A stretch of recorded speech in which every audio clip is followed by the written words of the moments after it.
It's already 12:20 a.m. here in Okay. Australia. All right. So now it's kind of midnight in Australia, and we or we can call him Mark. All right. Mark still stay up with us to share with us so amazing knowledge, which is gonna appear right now. Okay. Or with me or So you let first? me Or introduce something about you. Okay, as all you guys can see in the post, introducing Đức Huy in our group, right? So he is a student from Australia. He is a Vietnamese, and he is studying abroad. All right, and today we will have two speakers. They will share respectively about the beginnings in their university life. um, each one will have their own beginnings and will have their own experience in their learning journey. So today, the main topic of us is the new beginnings of thriving in elite education and diverse culture. Yes. So today is also the final sharing session of our project EchoLingo. So I hope you guys will enjoy this moment to share a lot of things, raise a lot of questions, and I can immerse we immerse in the sharing session today. In the previous session, we had a pleasure of hearing from Elia, who just graduated with a degree in nursing, and Johnson, who has been working for a few years and share his insight about diplomacy. It's a topic kind of seem quite broad for some of us, but today we will talk about the student life. All right. hmm, Okay, so now I want all of you will give a big applaud for Đức Huy, who will be the first speaker of us today. He will share about the challenge of being different in a new culture. All right, so now the stage is yours, Đức Huy. thank you. And thank you. Or what was actually is your name? Sorry. Ký Thành Chương. Yeah. Alright. Maybe it's not. Why is it working? Okay, it's good now. Right, let me introduce myself a little bit. This is the overview of the presentation. So who am I? I'm I'm Nguyễn Như Đức Huy. Uh, I'm I'm I'm a Vietnamese student who actually like was suffering from learning English when I was in Vietnam. But like, yeah, I have improved a lot since I came here. And I'm 18 years old. I'm interested in philosophy and religions, which is a bit weird for a, a teenager. And I like listening to music, and sometimes I try to make art, but not really good at it. I I'm not reading much, but I really love to do so. So, hmm, is that enough for the introduction? I think it should be enough. Let's delve into the the experience of mine in Australia. Um, wait, wait. I think we should back to the beginning. I think explain the title of it. So first, the challenge of being indifferent in the new culture. Oh, wait, firstly, is like is my accent a bit weird? Because like I don't have a really heavy accent of anything. Like because people think that sometimes my accent is quite hard to understand. Yeah. But anyway, I can only speak like this. So the challenge of being different in the new culture. I personally don't really like this this title, but like it was one translation of uh, mình sẽ trải nghiệm như thế nào nếu mình là người trên mây và like yeah I personally think that I'm different from other and even more different to comparing to like Vietnamese who was graduated from the public high school in Vietnam. Just like I I have a different background in philosophy, religions. I don't know why I approached that because all right, I think that my personal story will like will emerge when I tell you the story of all the things. All right. So when did I came to Australia? Came here, and like I have been here for more than a year right now, and um, yeah, it's been like yeah, I came here in July. Yeah, July. I think the 7th of July. So I came here with like no experience living in another country before. I used to came to uh, like I travel to Singapore, Malaysia, uh, Japan, and the Philippines. But, like this was like a very long time ago, and like I don't have much experience, much memory about that. So living in another country is actually a whole new experience for me, and I came here and studied the IEC. IEC is just a in intensive um, English and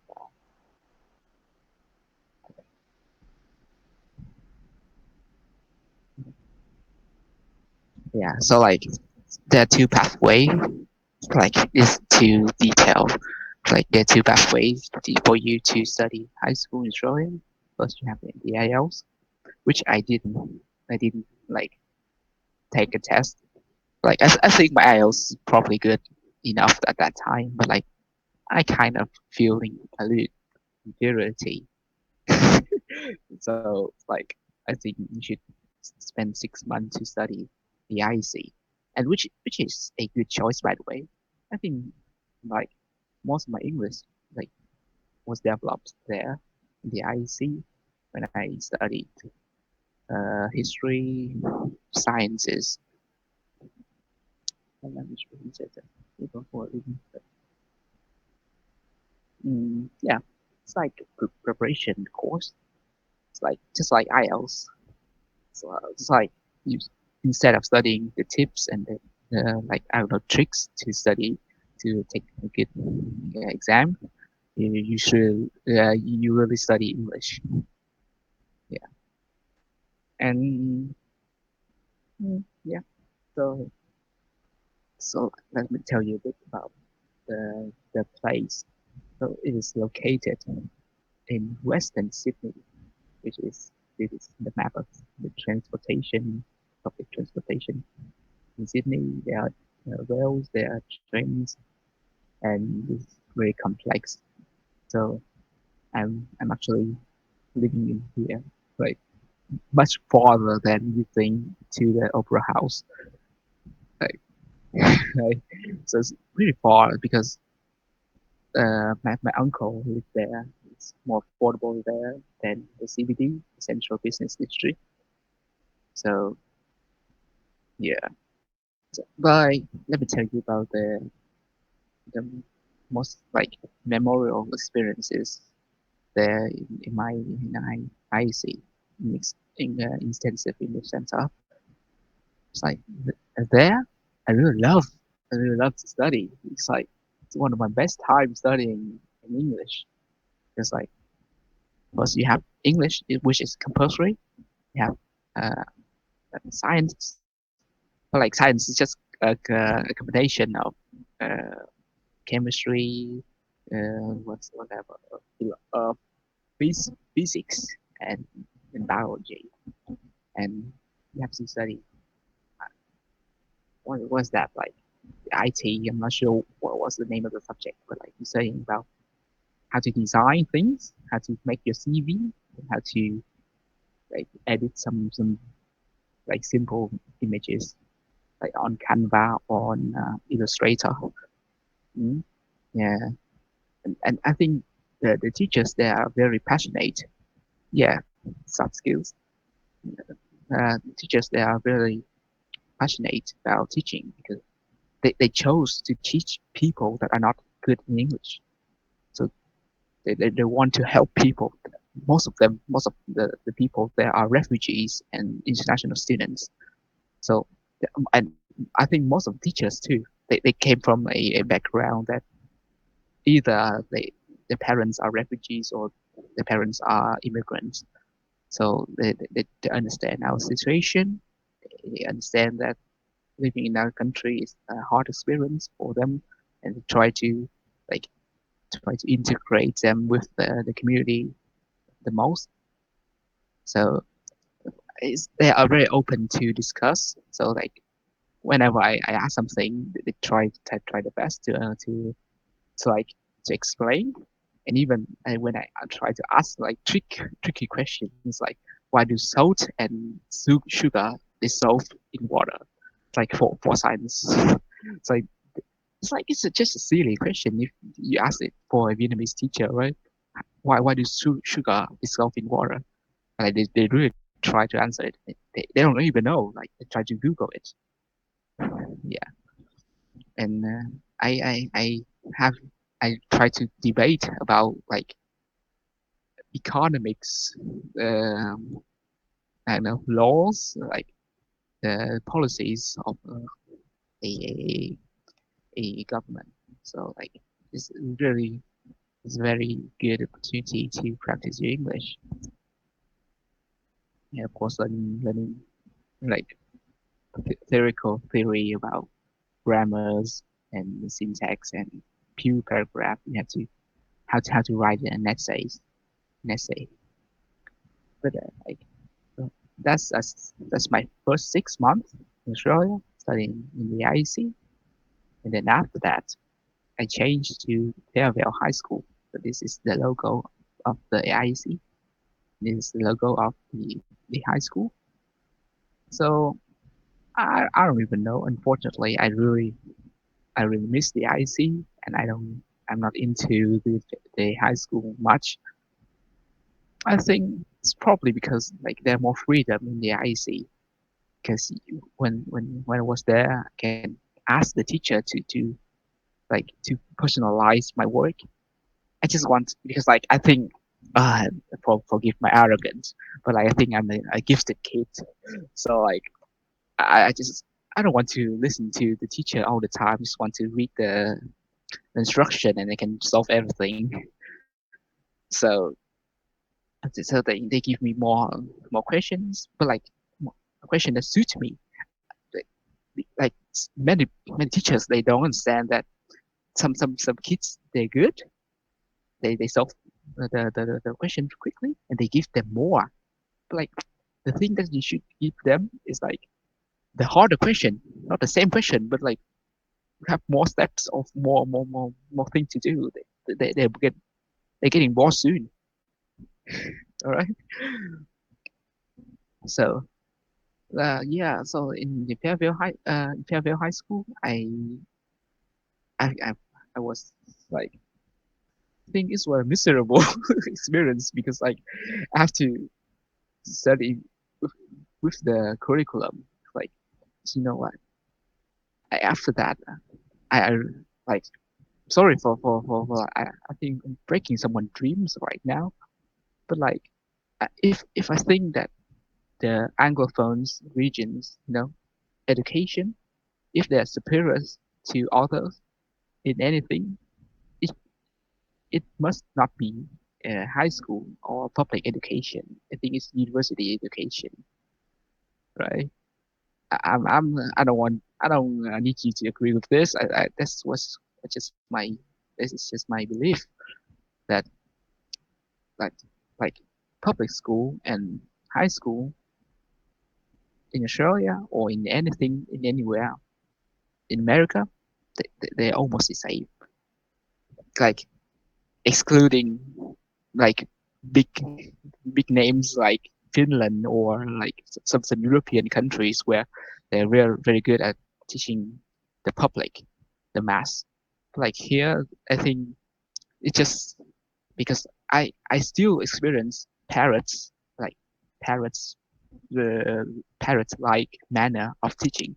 Like you have to write down everything, you have to remember everything, and the test will be like exactly what you what you was like learning. It's like it's still like I travel all the way to Australia and experience the same thing just in English. So like I kind of feel bored for it. Like I will explain it later. And let's give some. Yeah, this is me.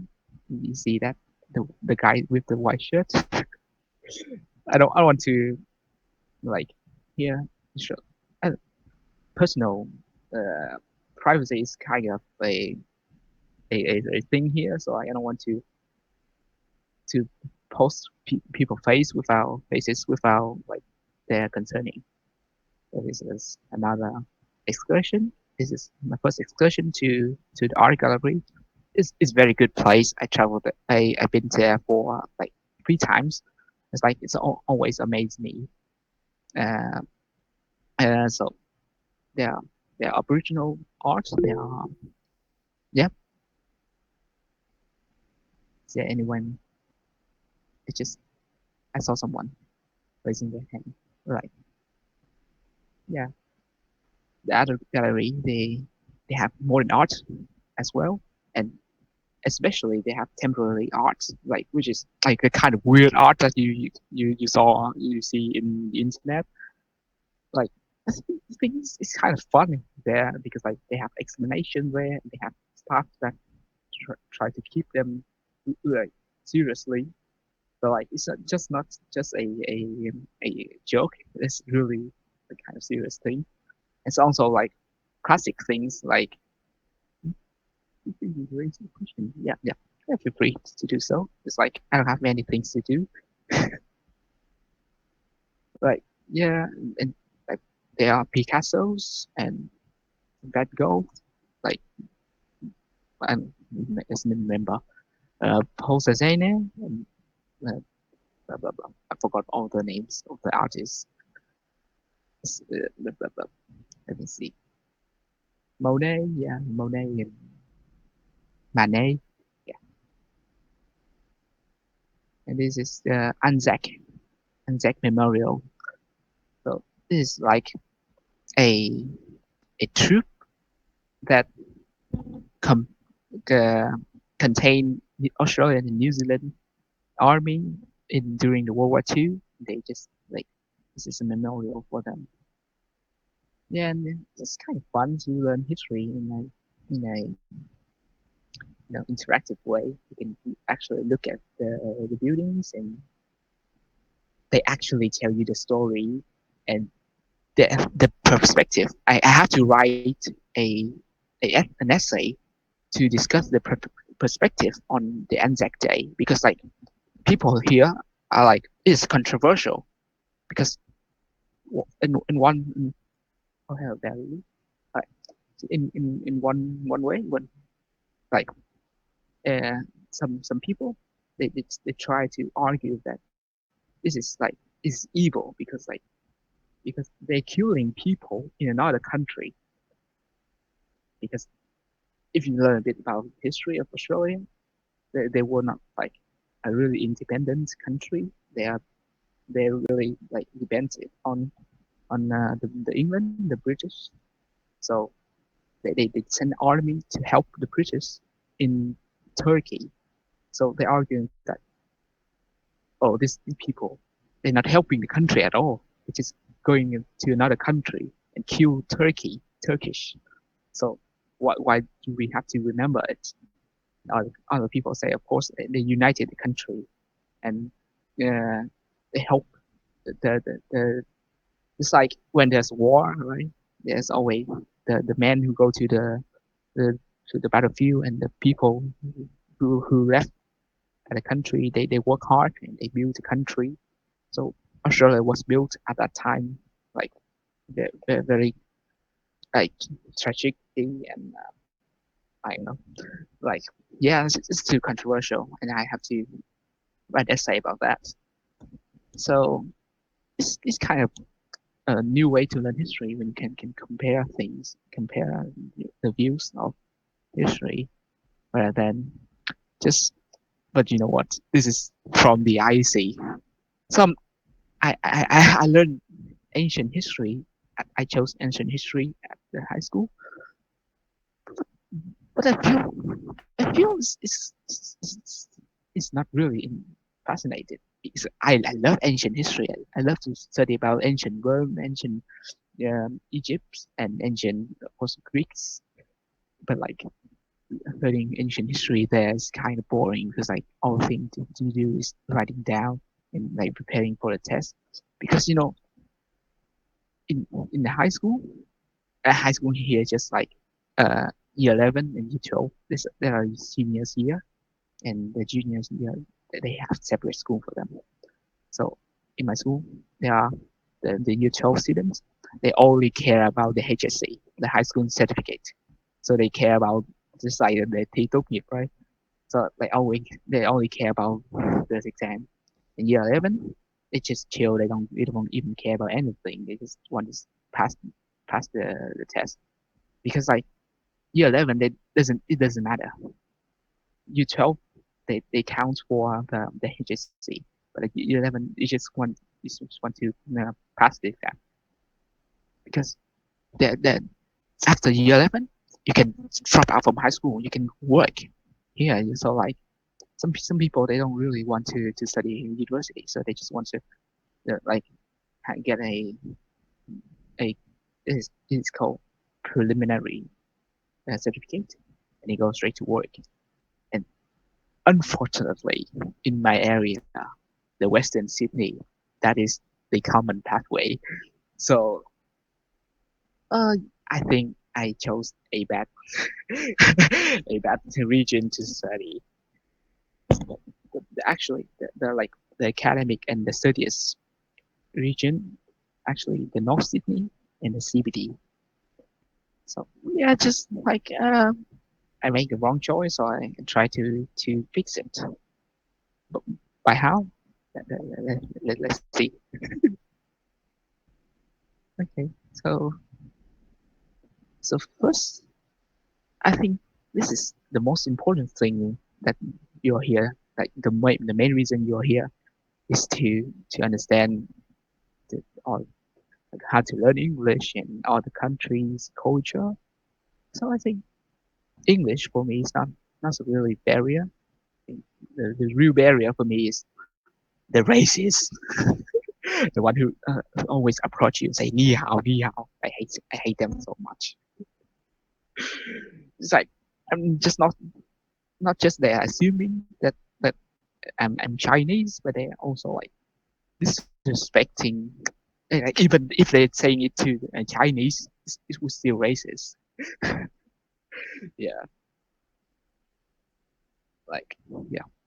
And so about English, it's not really a barrier. Like so I'm a bit confident about my English.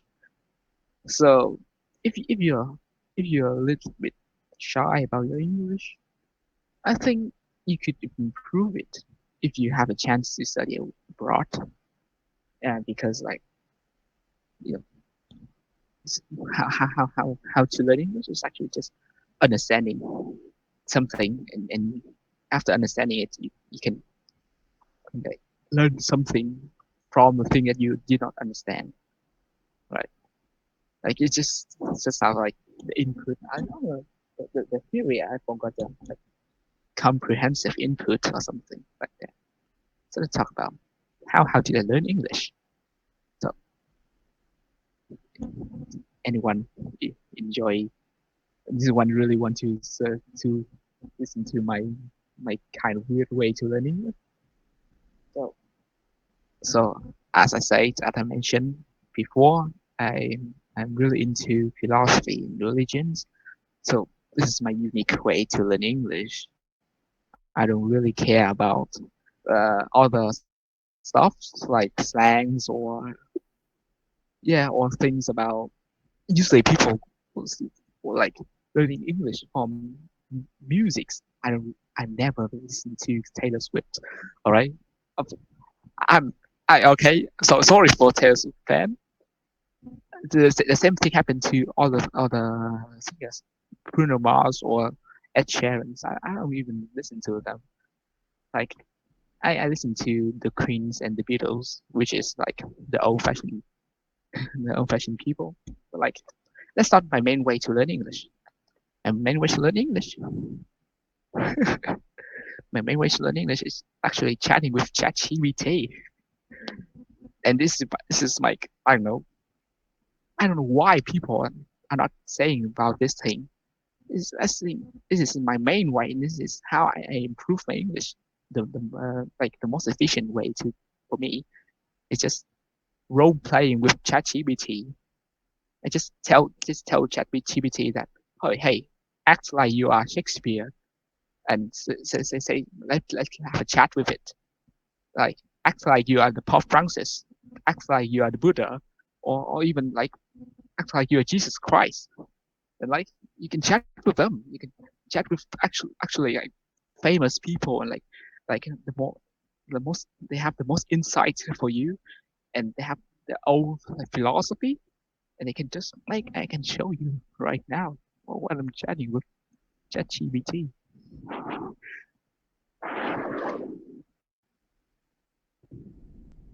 Just give me a moment. Yeah,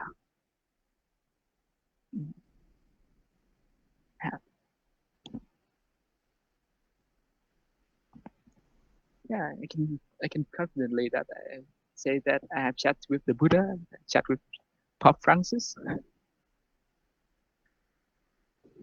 Yeah. I'm logging in.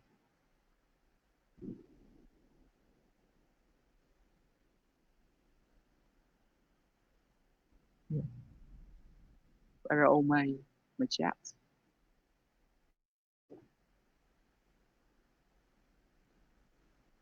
Yeah. I'm discussing email with the author. So before I read a book, I chat with the author and say, from hey, it's a very long conversation, right? So first, bonjour, Jean-Jacques Rousseau. I don't speak French, but can you speak plain English? Blah blah blah blah blah blah blah blah. So like, do you have any philosophical devices that I shall know before begin? It's like he gonna explain his premises. So like you can understand him better and why do he argue like that. And by the way, email is my favorite book so far. Yeah, so I can discuss things like this is like I do have a lot of like controversial idea that I cannot find anywhere. So I have to ask ChatGPT. This is my example for that. I have an unpopular opinion I can discuss with me.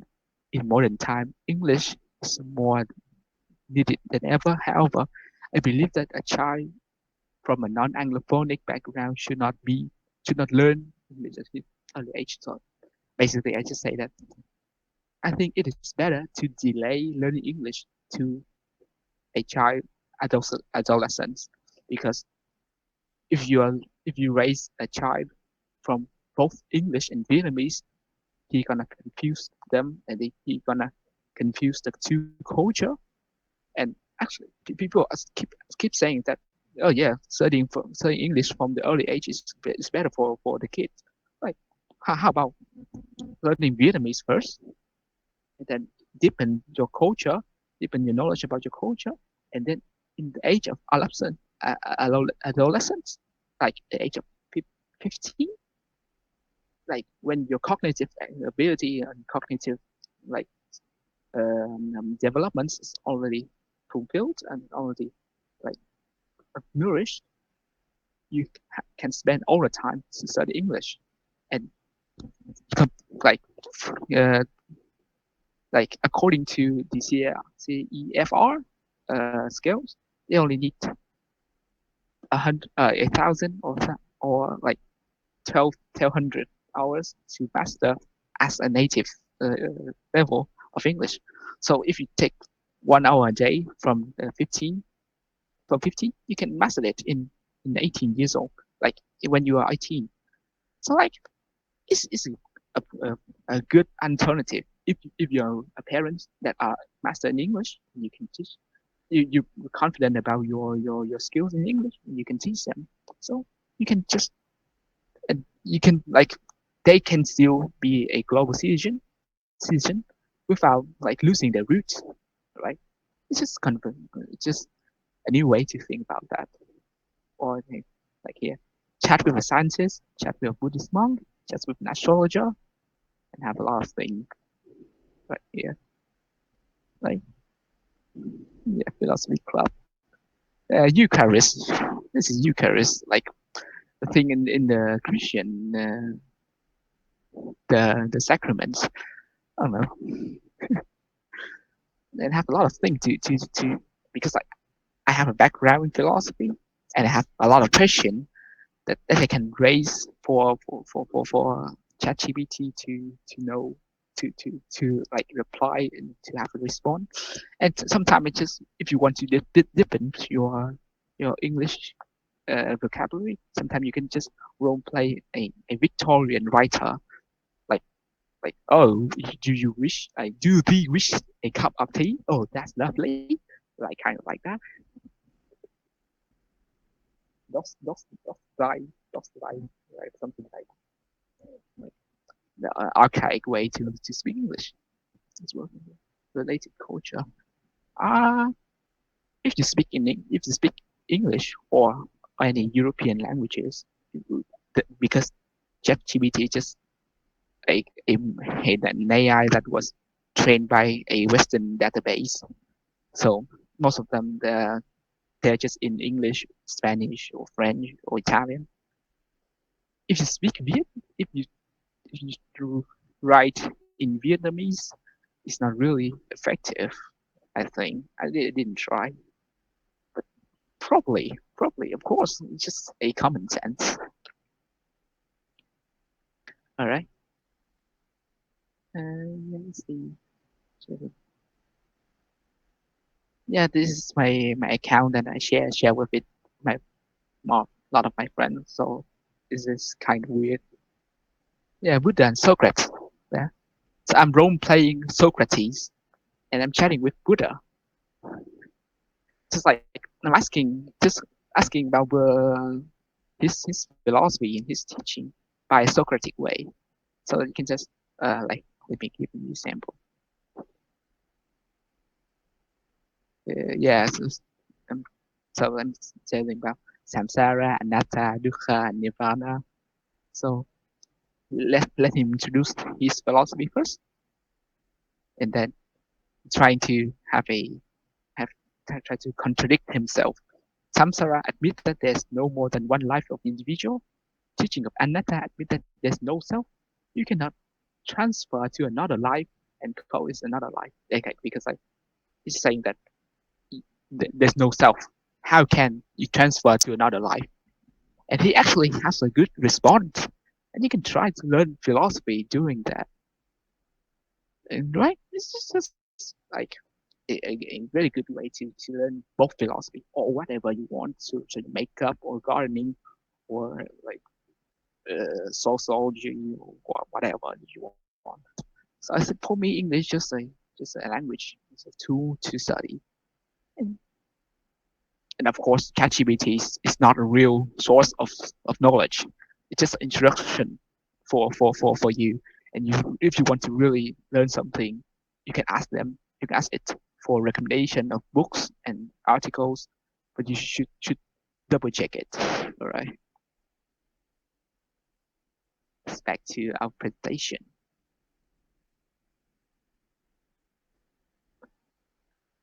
Yeah. So learning English is actually fun for me. And but beside English, I try to learn all languages too. But like it's not really effective. It's like I didn't spend enough time, and I don't really. I just have many interests. I have too many interests to spend on. So I learned Latin. Latin, by the way, is the old language of the elite in European countries, and Japanese, French, and Italian. So like I, my time has spread too thin that I cannot master anything. So it's just a fun way to entertain myself. Conveniences, yeah. So let me tell. Like although I'm living in a countryside place, which is like I think 30 kilometers from the CBD.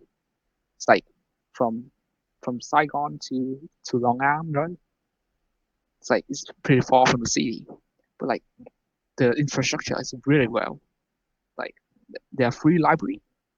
Free library is actually a big library there, a public library. It's all free. If you want to borrow something, you can just borrow it.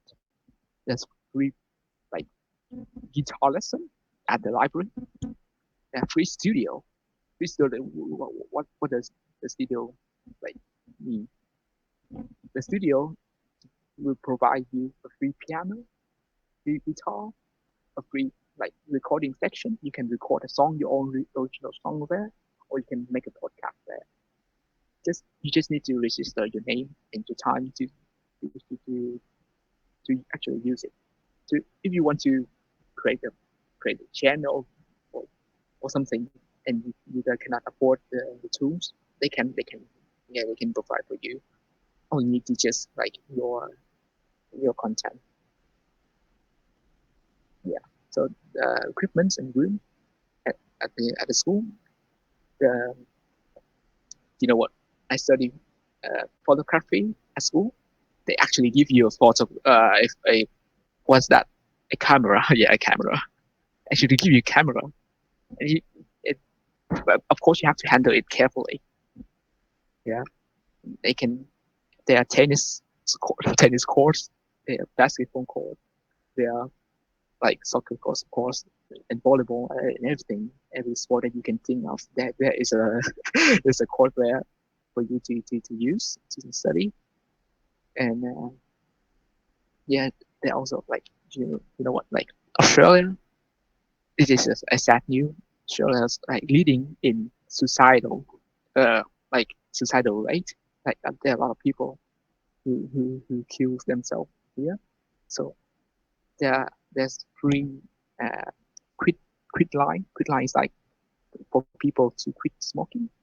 The gambling quit like to help them to quit gambling, and there are mental health free like services. You can actually like see a psychologist for free here if you're a Australian citizen, right?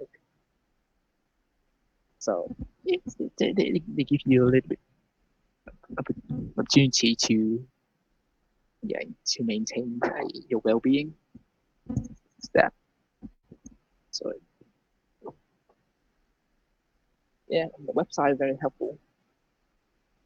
If you want if you want to know what I'm studying right now, you can actually go on the website because every courses if they want to teach in public school, the NESA is like the Department of Education.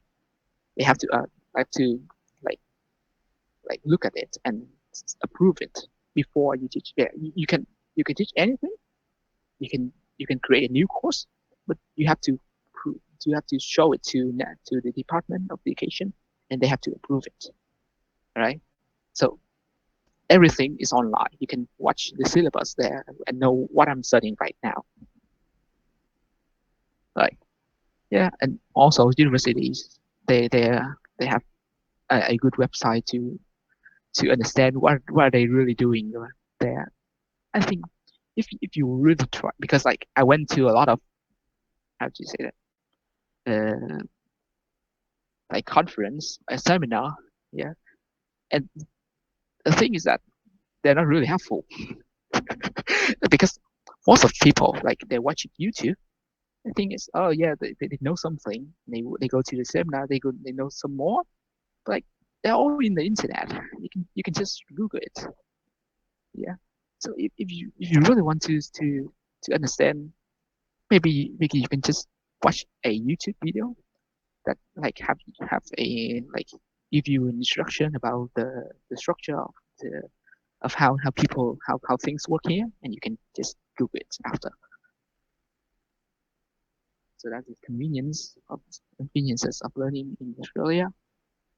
The adversity, I have to say that adversity is not just a challenge. It's a it's just like a, a situation that I have to deal with. Like as I tell you, the public school. I think the public school, the purpose of public school is just like for people, like to install people with their basic knowledge. So I let's forgive my arrogance again. Again, I think that I have reached like I always when it's in the class, I feel that there's a limit that I cannot learn anymore from the teacher because of course they know more than me. They know about the subject. They are really passionate. They're really passionate about the question, but they have to align with have to side it with the curriculum, the syllabus, because it is admitted. This is approved by the department, and that that syllabus is is like is provided for for people who like for the mass, for everyone, for the layman, the layman. So yeah, I think I should I'm not belong there. I do not belong there. And actually, myself, when I because like I chose math, I chose everything that I am good at. I feel that this is like kind of boring. I changed to another subjects, like which is drama. I study drama, study legal studies, study what's that? Visual art and music. But then I still find it's kind of like monotonous. Like, yeah, some lecture they just keep tell some of the lesson. It's just telling the same thing that they have told the in previous lessons. So I went to the room to change the course, and after seeing me like for several times, the teachers the teacher there say that, oh, you know what, you actually not belong here. So like they they, they actually they probably know that I interested in other things than studying in high school. So they recommend me to study foundation studies because they think that I belong to universities more than high school. So yeah, I think it's a reasonable uh, pathway, reasonable solution for this problem, and I think I should give it a go for for it. And yeah, solution. Let's just change the environment because if you don't know, maybe I do have a philosophy of myself. Not it's not really a school of thought, but like it's just I I feel like I do know what I am. I do know what was my purpose to to to pursue my academic life. It's like most of them came from email, by the way. The email, or on you hang out with any friends? Yeah, I do hang out with many friends. Most of my friends are girls, by the way. It's just like boys here. they're cool. They play music. I tried like because like when I went to Australia, I thought that this kind of place that it's like in the high school, like American high school movies. There are like people bullying each other, and they trying to mock, and they have like a high school life. Like here, it's actually it's kind of it's just sad because in my place, there's not too many white people. They are usually Aboriginal people, like the Icelander, the people from other islands, and Asian. Most of them are Asian. All right, I live in the Asian region, so most of them they just like Vietnamese.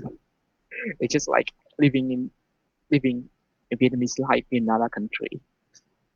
So I really want to understand other culture. So I try to meet friends with the Icelander, and they're actually cool. And you know what? They kind of racist, but like I I try to understand that viewpoint because like what one friend said to me that don't play with the Asian guy. Like they actually told me that don't play with those Asian guy. They're just weird. Like it's like what am I? It's like they, and they think that I'm not Vietnamese anymore. It's like it's kind of fun because I feel like I really Vietnamese in that sense, in that kind of stereotypical sense.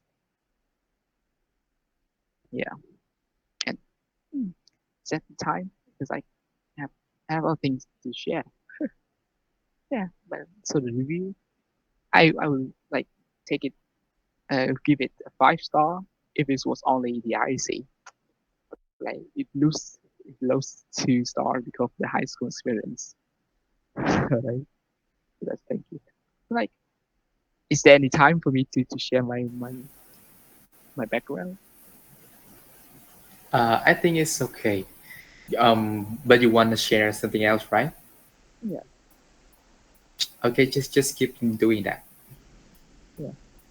Just like then just want to tell you more about why did I interested in philosophy and religion?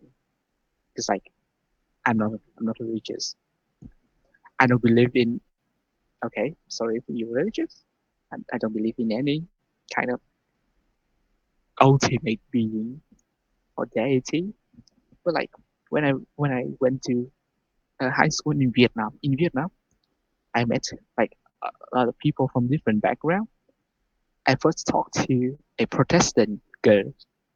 That at the first time I know that Protestantism exists. Like Protestant just tin lành, you know. It's like yeah, it's like feel like there's a whole new world that I haven't known yet.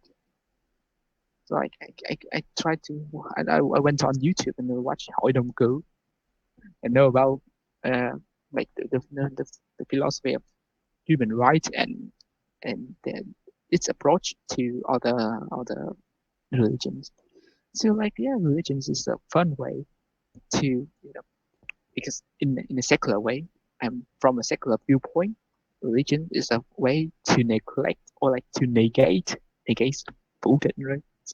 It's a bit philosophical to negate the reality because some of them yeah some of them they came from a really like a situation where it's hard to love other people. It's like when all right, it's just I just want to say that I respect religion because it's kind of a culture and it's kind of a way to live your life. Like some in the hard in hard situation, if if you follow it, it will like it will help the society because like of course religions united people and they also separate people from other religions.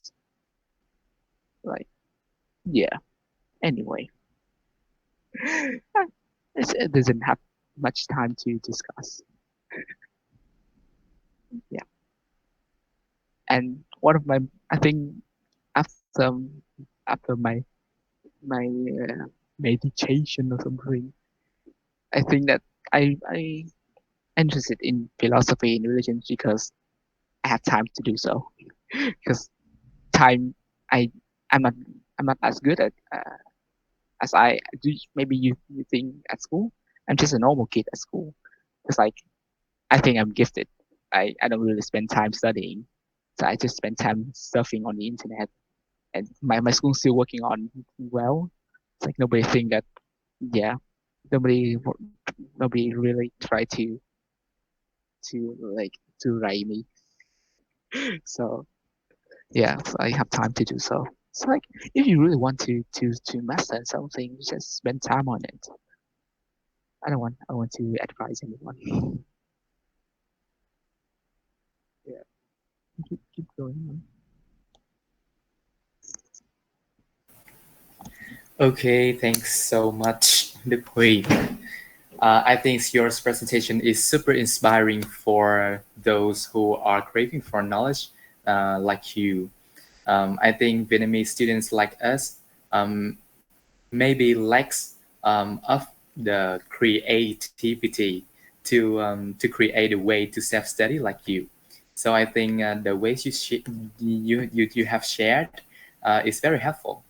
Yeah, Okay, so now I think it's time for opening the floor for questions. You guys just feel free to put it on the chat box or just raise your hand and I will call you in. All right. I think your sharing has a lot of things to be asked, and I'm also very curious about your learning journey. So, but I think first thing first, I wanna summarize a little bit about your presentation for the participants because maybe they might not fully understand. Mình tóm tắt một xíu ha về cái phần chia sẻ của Đức Huy để cho các bạn có thể muốn đặt câu hỏi gì đó thì các bạn có thể hỏi cho nó dễ. Các bạn có thể hỏi bằng tiếng Việt cũng được nha. Rồi mình sẽ chuyển sang tiếng Anh để cho Lily, hiện tại speaker thứ hai của chúng ta đã có ở đây. Thì có gì Lily cũng có thể hiểu được thì các bạn cứ thoải mái về cái chuyện đó. Thì bài chia sẻ của Đức Huy á, là Đức Huy kể về cái hành trình học ở Úc của mình là từ cái trung tâm IEC đến high school rồi và hiện tại đang chuẩn bị để học cái hệ dự bị của đại học. Thì Đức Huy kể về thứ nhất là về cái việc học ở IEC nó thú vị như thế nào, nó có nhiều hoạt động ra sao, rồi khiến cho bạn rất là thích thú. Nhưng mà cho đến khi bạn học high school á, thì mọi thứ dường như rất là gọi là đi ngược lại với expectation của bạn, với cái kỳ vọng của bạn. Bạn đã đổ công đổ sức đi du học qua bên Úc nhưng cuối cùng học cũng y hệt như Việt Nam, rất là chán, rồi mọi thứ thì nó phải cứ theo chương trình, theo khuôn mẫu mà không có học sinh không có được sáng tạo, không có được đặt câu hỏi, không có được này nọ nọ kia với giáo viên như là bạn học ở IEC. Đó thì cái trải nghiệm học high school của bạn nó khá là bad, và bạn vẫn tìm cách chứ không phải là bạn cam chịu. Bạn tìm cách để mà bạn có thể học được tốt hơn, ít nhất là bạn có thể tự học được và gọi là thỏa sức với cái đam mê của mình trong những cái lĩnh vực mà bạn gọi đó là khác người đó, là trong triết học rồi tôn giáo rồi nghệ thuật rồi văn học đồ này kia đó. Thì các bạn có thấy hồi nãy bạn có chia sẻ là cái cách mà bạn chat với ChatGPT như thế nào, rồi bạn đến thư viện bạn học như thế nào đó. Thì mình nghĩ rằng là cái phần chia sẻ của bạn Huy sẽ rất là thiết thực. Thứ nhất là về cái góc nhìn cho các bạn thành viên về cái vấn đề đi du học. Mình chưa biết cái câu chuyện sắp tới trong tương lai bạn học university sẽ như thế nào, không biết là sẽ bao nhiêu sau đây, nhưng mà trước mắt thì mình thấy được bạn kể về cái public school ở Australia thì nó rất là bình thường. Một cái người học sinh từ Việt Nam qua như bạn thì hoàn toàn thể master nó, mặc dù không có dành thời gian gì để học cái chương trình bên đó cả. Đó thì đối với bạn là một trải nghiệm hơi chán. Đó thì một lát nữa mình sẽ để dành cái câu hỏi này qua chỗ của Lily, tại vì Lily cũng mới là sinh viên vừa tốt nghiệp, không phải vừa mới kết thúc năm nhất thôi, cho nên là Lily cũng vừa trải qua public school ở United States đó. Thì một lát mình sẽ hỏi Lily thêm chỗ đó. Rồi thì ở cái phần chia sẻ của Huy với của Huy là như vậy. Thì so now I want to ask you some questions. I think um, the difference between you and your friends is kind of big, right? And I wonder that, do you feel this like the barrier for you to integrate with your friends or your community, or you just feel free, you just take it easy when you adapting to your environment in Australia? So how do you feel about that? Do you Yeah, think that the difference of yours is a barrier for you to integrate with other people? I think it is a barrier for me because Um, like be aware of the microphone. sorry. I think it is like a barrier for me because like as I mentioned, like uh for year 12 students, they always focus on the exam. For year 11 students, they usually they chill. They don't even care about studying. Of course, some of them they're preparing for mostly Asian people. They're preparing for the HSC, the final exam. So so it's kind of a bit of a dichotomy. There's only the chill people and the studious people, and it's kind of I am in the middle. I just want to chill. I want to listen to people. Like there are people with interesting background. It's like they are Muslim, they are Christian, they are Mormonism here. So, like you know about Mormonism, Jesus Christ and the Latter Day Saints. Yeah, it's like it's they're actually debating about religions in my drama school drama lesson. Yeah, Mormonism. I know, not Mormonism. Mormon. Mormon's like một cái đạo khác ở bên xuất phát từ bên Utah. Yeah, yeah, and like yeah, it's kind of yeah, I don't know. Yeah, it's it's a it's not really new, but like it's a niche. All right, let's forget about it. So like studying in high school, I feel like it's like I didn't share my ideas. Just when I was in the IC, all the teachers know that I have interest in philosophy. I try to ask them very difficult questions. And when it came to high school, just try to be a normal kid. Like it's I try to express myself at the beginning. Initially, it's kind of yeah doing well. Like uh, people they don't interest in asking questions. Right? I don't judge them. They care about their market. They care about their future because like in this region, it's very hard to compete with the people from the North Sydney and from the private schools. So they really try the best to take extra classes. Oh my god, in Australia, I thought like it's only in Vietnam, but like in Australia, people still taking extra classes for 3 hours a day. Oh, yeah. Mm, mm, Yes. Okay. yeah. I think yeah. I forgot about the question.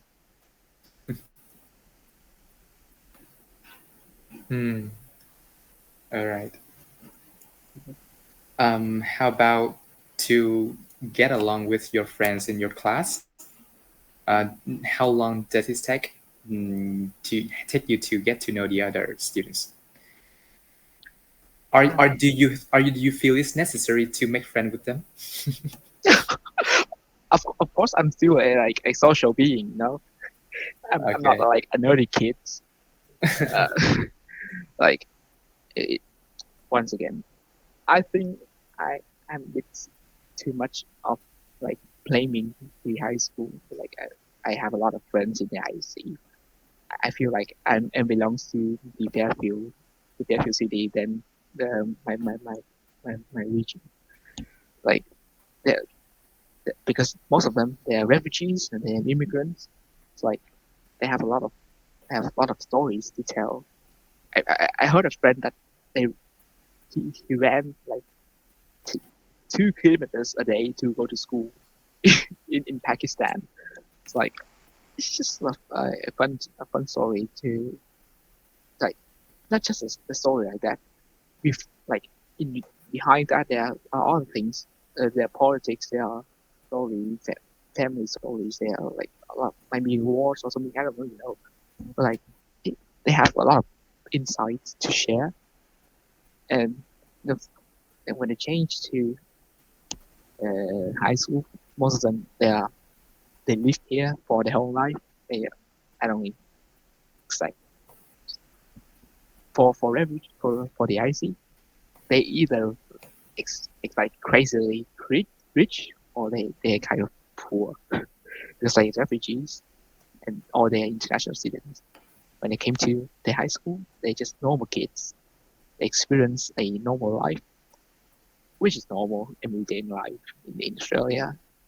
And yeah, they have of course they have different background. They are Vietnamese. They still watch Paris by Night, like every Vietnamese. And but they don't know and they don't even understand. Right? Yeah. So it's kind of if you want a peaceful way of studying, I think it is a choice for you, a good choice for you. Like All I want right. something else. All right. So I wonder that you just want to stay in Australia in the future, right? Are you have any are you do you have any plan to stay in Australia in the future? Yeah, I do want to stay in Australia. That's why I'm concerning about a double like I'm studying a double major in philosophy and computer science. Because Mm, I do want to have like independence in like financially mm-hmm, independence. Like it's hard to to like pursue anyone to agree with you your idea if you cannot like you cannot afford your bills and food. Right? mm, So you can I think computer science is a good way to make money. And I'm actually I think I'll be good at it. And philosophy is my passion. I mm, do it. But So yes, despite feeling bored, despite experiencing the poor education in high school, but you still want to stay in Australia to experience more mhm. in the university, right? Yeah. But yes, but I just want to ask that is there anything special about Australia or any hope that you think in your current situation you find it Mm, um, will be the motives to keep you in Australia. mm, Is there anything special in Australia that you give yeah. you any more hope? Yeah. First of all, I want to like want to to clarify I just want to clarify my point. I say that the high school is boring doesn't mean that the education itself is boring. I say that the university is like the traditional university of Western culture are like uh, respectively or like I know they have a long history of try and fix themselves. It's like they they are actually learning to improve their education because university is not for everyone. High school is for everyone, so they have to like modify the syllabus for that to that so that everyone can understand and everyone can benefit. The society can benefit from it. But yeah, the university is for like from people who really want to study more about their field.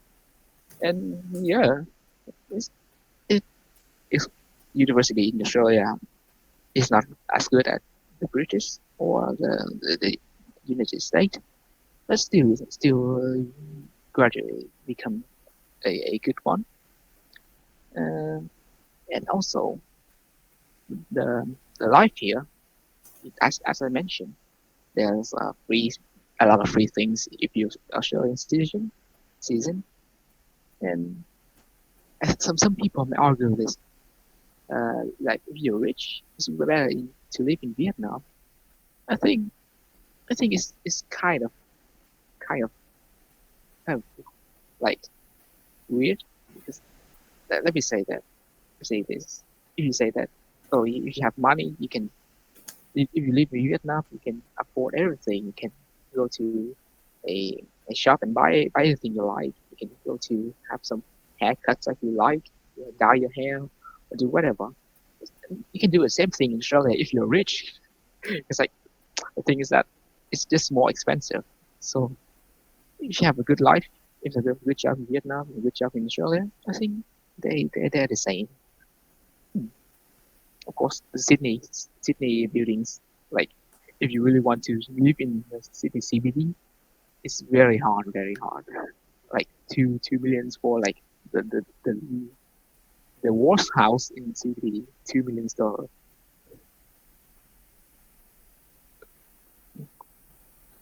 Yeah. Okay, I see the question in the chat box from Trần Văn Phúc. Everything can be learned online, so when do you have to learn in person? Hmm. Yeah, it's a good point. It's like if you really like a disciplined student, you can like have a like you know like a will to study and you have the will to like fix your routine. If you're learning online, I think it would probably suit you, but it's may not for everyone because it's just not about studying. It's just it's more about the interaction with people in the class because like oh of course if you study in Zoom like this, the only thing that you can share is your you, your voice and maybe some of your images. Like it's not how your body language work and your lifestyle. So the relationship matters. Sometimes if you need some help, you can ask your friends like on the campus or how to say that. It's like some people really change their life and like level up themselves by having an and then moment when somebody introduce themselves to another. Not opportunity like some if you're living next to a guy who run a company or something, I don't know, like he would hire you or he would introduce you to another like company. I don't know how that's work, but like yeah, it, if you really care about just only the knowledge, studying online is okay. You care more about the life and the interaction. Yeah, try if you can afford it. Try studying abroad, face to face. Great, thanks. Your response for the question. Because like, sorry for disrupting. I think if you really want to just study online, a university doesn't really matter. You can study it on Coursera or YouTube. There are some free courses on YouTube from actually universities, which is free. Okay, so I think it is enough for our sharing and discussion today. I know you still have a lot of things to share, Mark, and also the participant is the same. I do the same. I also have a lot of questions for you that I have prepared when you are sharing, but the time doesn't allow anymore, right? But I think your sharing today is still very insightful for the participants. So I just want to extend my special thanks to you, Đức Huy, for sharing your learning journey in Australia. Um, your thirst for knowledge is very inspiring.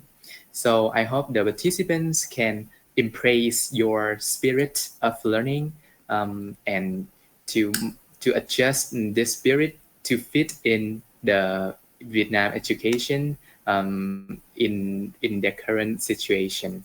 So hope we will can meet again in the future and have other talk, to discuss more, and deeper the topic, revolving around the studying abroad, especially in Australia. All right. Okay. So thank you, Mark. And now can we take a photo, to keep this memory? You can change, your slide to the first slide, so we can take the topic of your sharing. Okay, the participants in Google Meet right now, you can also turn on your camera to, keep together the moment. Okay, so uh, okay, I will count. One, two, three.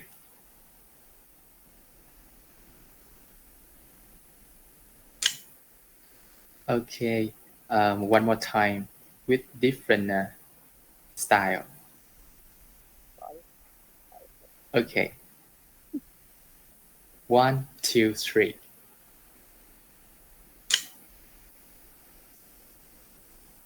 Okay, perfect.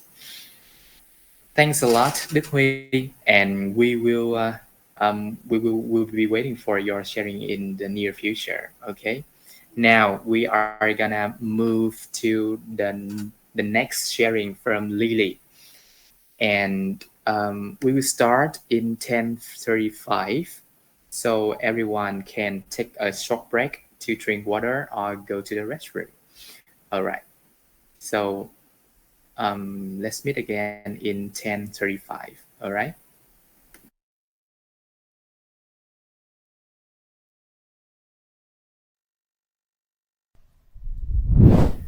All right.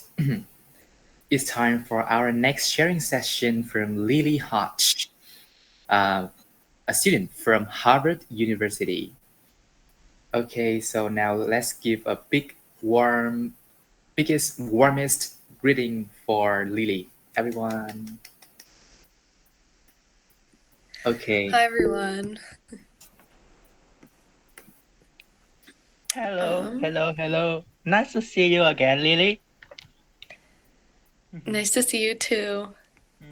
How's been? Over there is morning, right? Morning time? Yes, it's 11:30 right now. Mm, yeah, kind of during lunch. Eh, lunch, yeah, lunchtime. Yes. Mm. So I would just give a brief introduction about you. So you are from Kentucky, as I Hmm. remember, right? And Yes. your presentation will be Harvard and your first year experience at the university. So Yes. uh, I think it's a really great topic to discuss about, especially for our Vietnamese audience. We see Harvard as a British school that every student could dream of to get into. So in this topic, I hope and we hope that so in what ways can you explain it to us how to break through all the pressure and expectation, so that our fellow dreamers, especially young generation, prepare better mentally and emotionally. So now the stage is yours, Lily. Welcome. Okay. I'm trying to figure out how to pull up my presentation. Oh, I see. Let's see. Is there like a present? You can see the three dot symbol next to the, Yes. yeah. You can click on that and then share. Yeah, got it. Okay. Mm. Okay.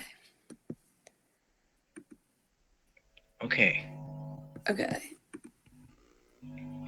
Um.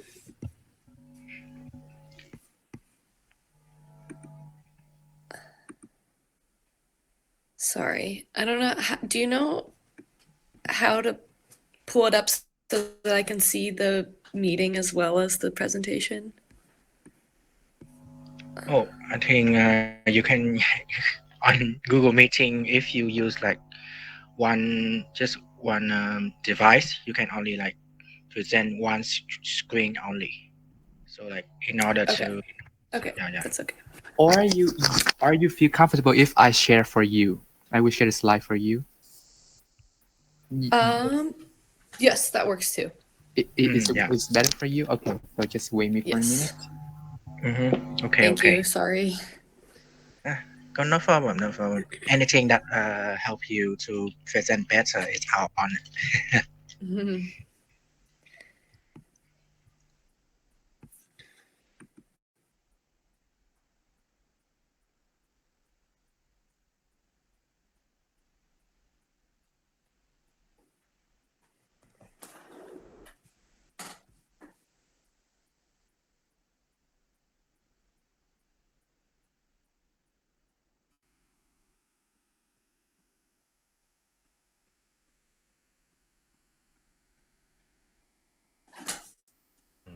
Beautiful. Okay. Perfect. Thank you. No problem. Maybe waiting a little bit. Okay. Oh, perfect. There we go. Okay. Okay, so as I was introduced, my name's Lily. I'm a rising sophomore at Harvard, and I'm on the track and field team there. So, okay, a little bit of background on me. I grew up in Keene, Kentucky, which is a small rural town in Kentucky. It's just outside of Lexington, which is a bit of a bigger city, so it's not completely secluded, but yeah. And then I have three sisters. I'm the second oldest of my siblings, and of the three that are college age, we're all three at different universities here in the US. So, yeah. Okay, you can click to the next one. Thank you. My school prior to Harvard. So, it's pretty simple. I just went to my local public high school for all 4 years, and I did the same for middle school prior to high school. Yeah, this is school just about 10 minutes from my house. So, yeah. Okay. Okay, sports prior to Harvard. So, in the US, it's pretty common for students to participate in athletics as well, and a lot of public high schools and private high schools provide opportunities for that. So, when in elementary and middle school and part of high school, I did gymnastics competitively, and originally wanted to try and be a collegiate gymnast, so compete gymnastics in college. But in middle school, I was introduced to pole vaulting because pole vaulting kind of goes hand in hand with gymnastics. A lot of people do both sports or do one and then switch to the other. So I was introduced to pole vaulting, where I did that in middle school and high school. It's a field event in track and field, so you just run with the pole and jump over a bar as high as you can. So I started doing. So I did that through high school, and then I also started high jumping as well, which is another field event, and I do both currently for Harvard. So, okay. Oh, here's just some pictures of my high school sports. Yeah. Next.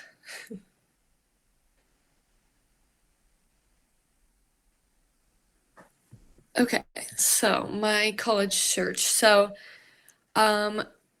sometimes as an athlete, the college search can look a little bit different. So, in my junior year of high school, I started emailing and calling college coaches just to have conversations about their program and potentially going to school there to like each different school. And so through my junior year, I visited many schools, talked to a lot of coaches, kind of put a feel out for what school I wanted to go to, because I always knew I wanted to go to college, but I had no idea where. So I just started exploring, because in the US there are hundreds and probably thousands of different universities that you can attend. So I just started looking, and then in the fall of my senior year, I took official visits to Harvard, Penn, the University of Kentucky, and Duke, which were my top 4 schools at the time. And so that those visits, you get to go to the school, go sit in on a class and see what the education is like. You stay in a dorm and just kind of get the experience of what being a student athlete there entails, so you can get a taste of each university. So for me, I started talking to Harvard the summer before my senior year, and you typically apply in the fall of your senior year. So I began talking to Harvard, and I went on a visit, and I sort of decided that Harvard was my top pick if I were to be able to get in. So, yes. Next. Okay, applying to Harvard. So I decided in October, after I went on all of my visits, that Harvard was the school that I really, really wanted to go to, but it's really hard to get into, so I didn't get my hopes up too high for Harvard specifically. I tried to keep my options open. But so I applied to Harvard Early Action. So that's basically, it's basically just an earlier deadline to apply, and you get to hear back a response earlier. And so as an athlete, I applied through that and then received a likely letter, which is like just stating that you're likely to get in. And then in December of my senior year, I was officially admitted. So, next. Okay, the application process for me. It's very similar to other schools. In the US, we use something called the Common App, which is basically just like a literal app on your phone that you that allows you, that most universities and colleges use for their applications. So it's like just a general format that makes everything easier to apply. So that is what I used to fill out and submit my application. The main parts of the application were an essay. It's usually a couple of pages, and then a descriptive list of all of your extracurricular activities, transcripts, so your grades, and test scores, which at the time, due to COVID, were optional when I applied, and then shorter supplemental or like paragraph response essays, which were also optional at the time when I applied.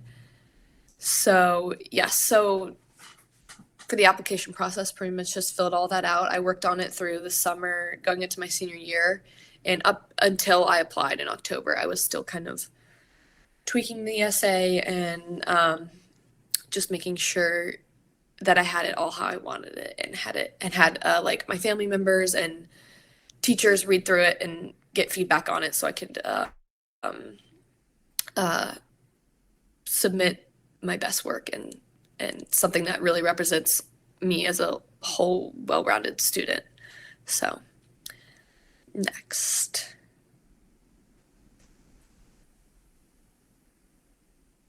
Okay, the application process continues. So,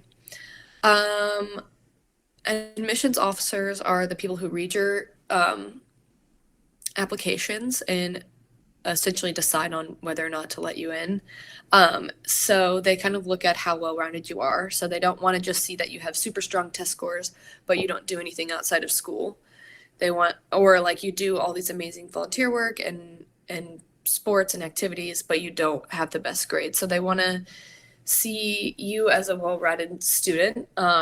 so all these components up here in this picture, and kind of like I just talked about, are considered, and you want to, if one is lacking, that's okay, as long as, you know, you overall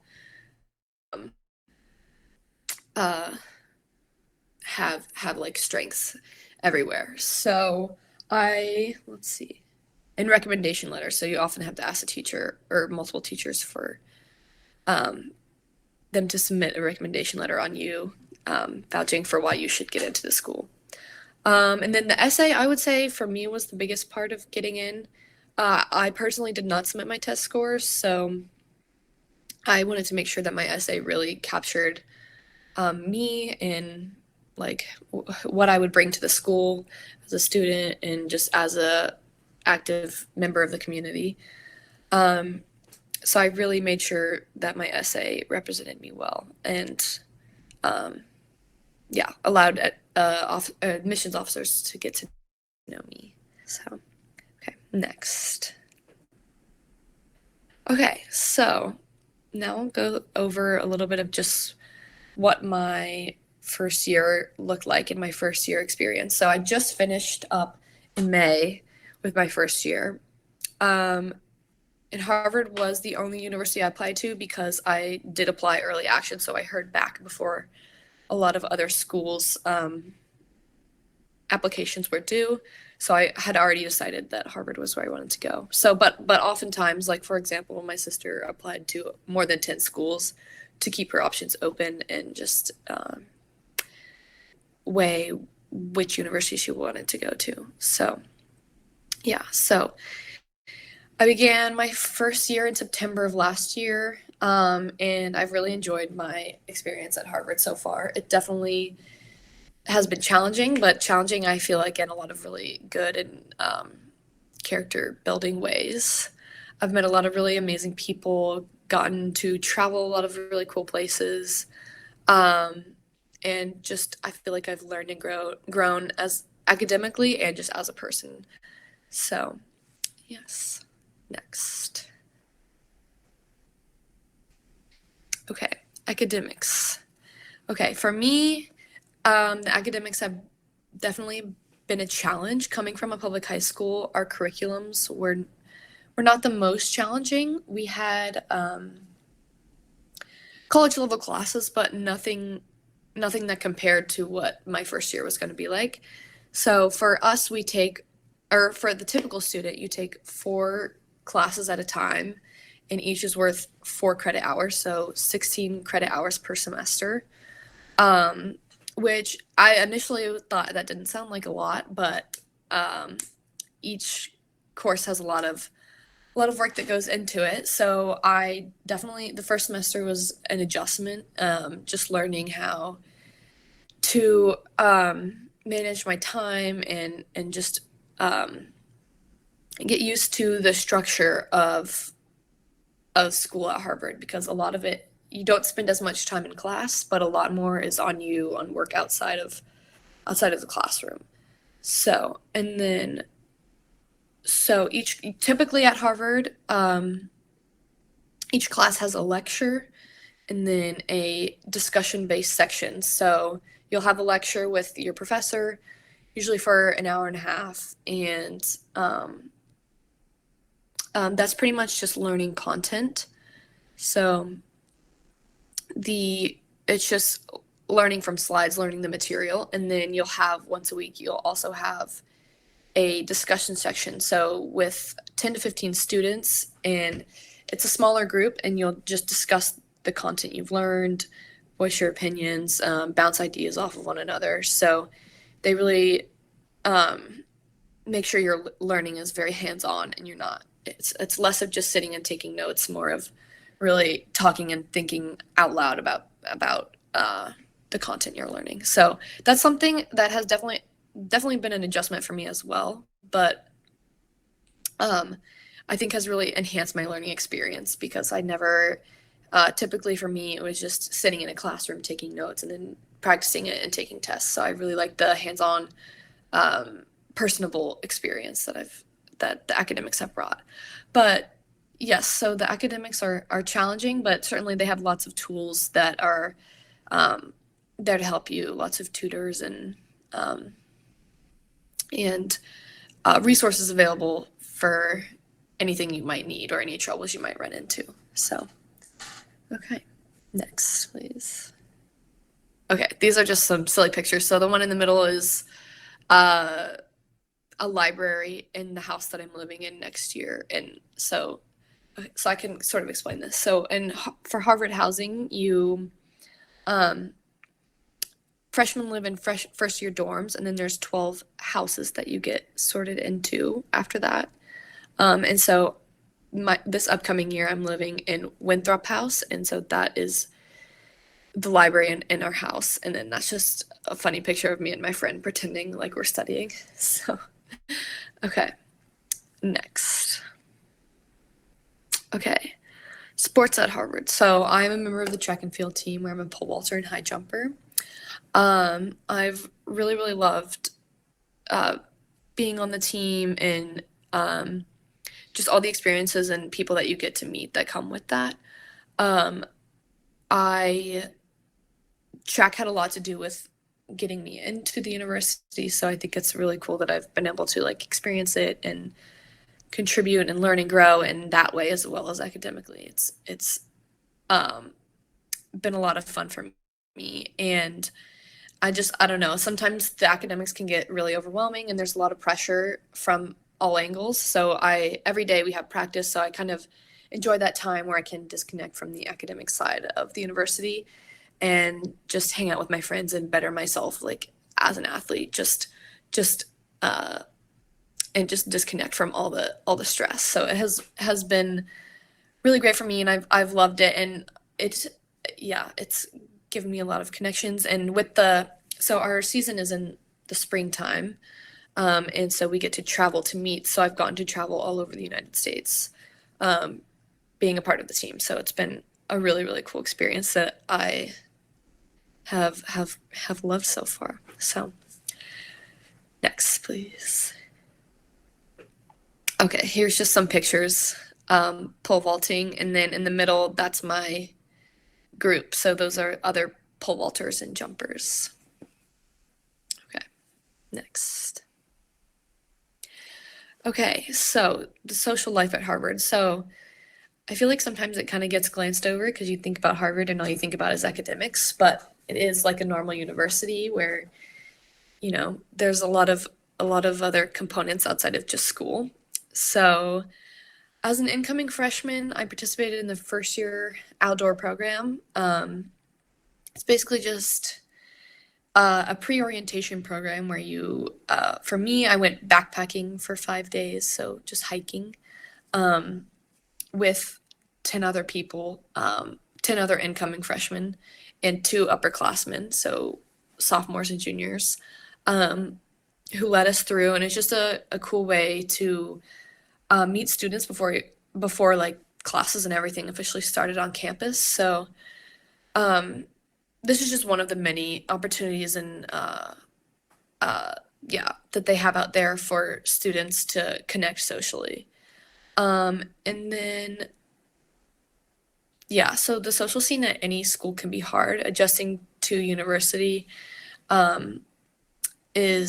can definitely be a challenge, especially I know we have a lot of international students, and so that's a whole nother experience, experience that I can't really touch on as much. But just moving cities, I live like a 15-hour drive from my hometown now, so it was definitely nerve-wracking going in with not really knowing anyone and having those academic pressures and everything.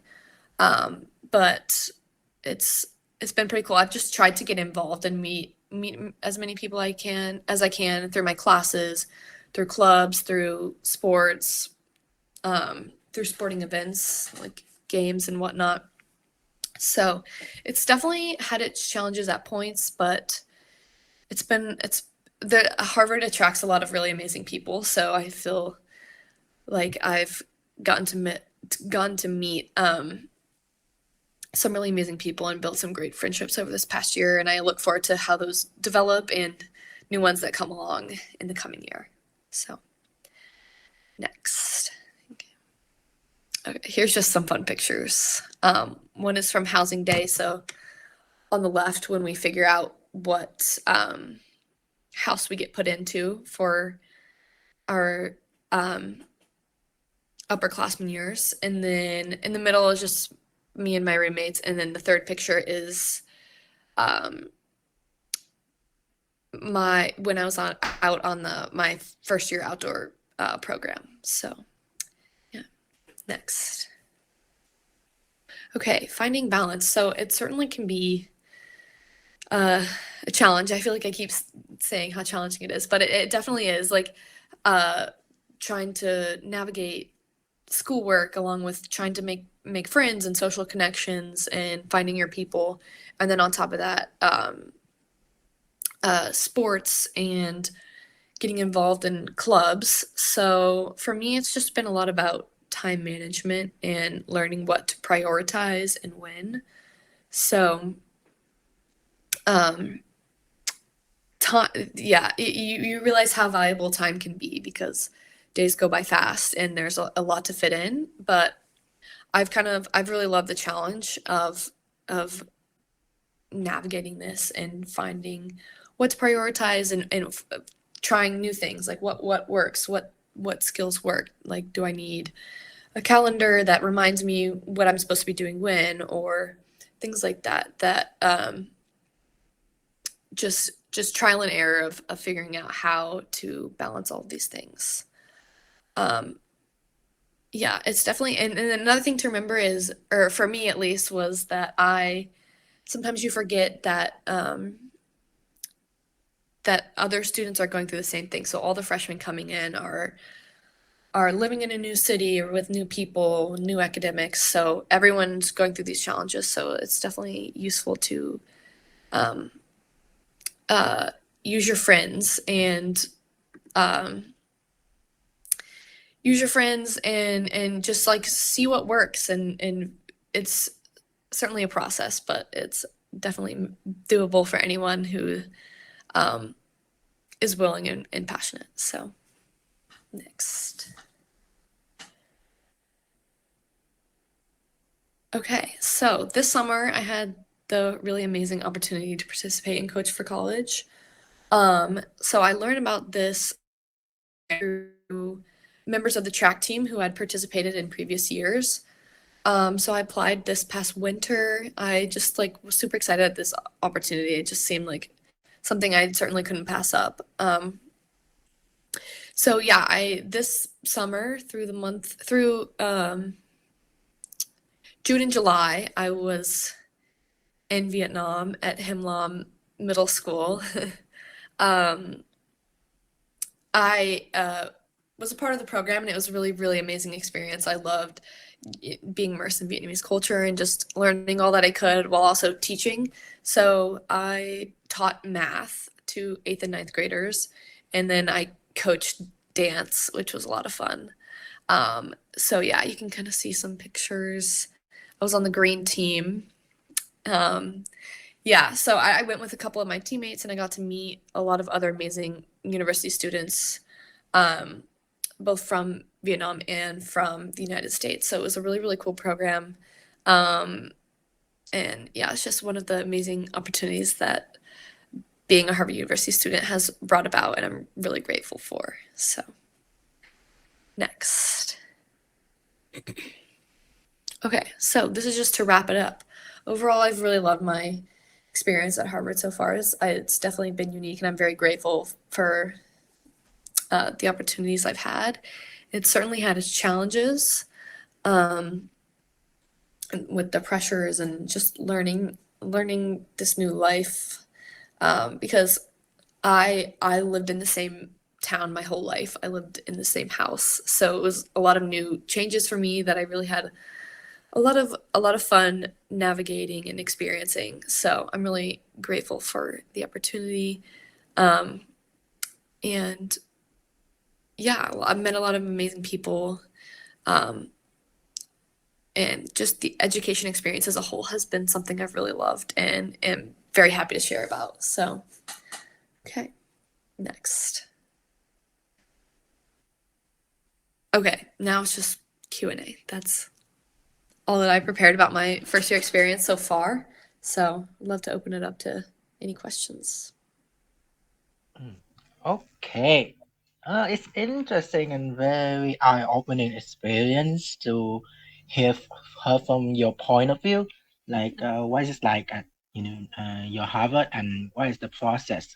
Like you mentioned, how to get inside the application process, and show the timeline when you get inside, like which department or which like how's the like get to know the university, get to know the people there, Yes. and establishing connection, and then get into the like the the main thing, which is the study part, is very kind of a challenge for you, right? Hmm. Yeah. So currently, I just want to look at the chat. Okay.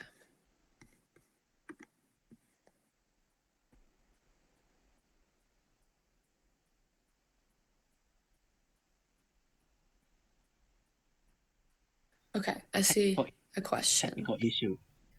Technical issue. Okay. Let me just see. Is there any question? I cannot see it anymore. Can you see it? You can read it. I see one that I can answer. Yeah. You can read it Okay. out. So, typically, okay, so for me personally, I have not decided on a major yet.